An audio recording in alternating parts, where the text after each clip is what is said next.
Muling ipinagmalaki ng Pilipinas ang husay ng mga lokal na artista matapos manguna sina Kim at Paolo sa listahan ng mga Pilipinong nominado para sa Seoul International Drama Awards 2026.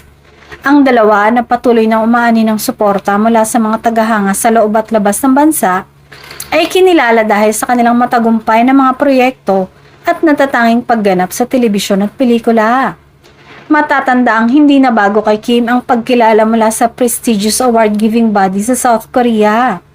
Noong 2024, kinoronahan siya bilang Outstanding Asian Star dahil sa kanyang pagganap sa Sering Linlang. Samantala, si Paolo ay patuloy ding nakakakuha ng international na pagkilala dahil sa kanyang mga proyekto at mahusay na pagganap bilang aktor. Ang tambalan nila ni Kim ay lalong sumikat sa mga nakalipas na taon. Dahilan upang mas lumawak pang kanilang fanbase sa iba't ibang bahagi ng Asya. Maraming netizens at taga-suporta ang agad nagpahayag ng kanilang pagbati at suporta para sa dalawa.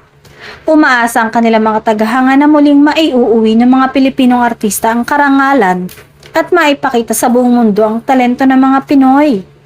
Ang Seoul International Drama Awards ay isa sa mga pinakarespetadong parangal para sa telebisyon at drama sa Asya.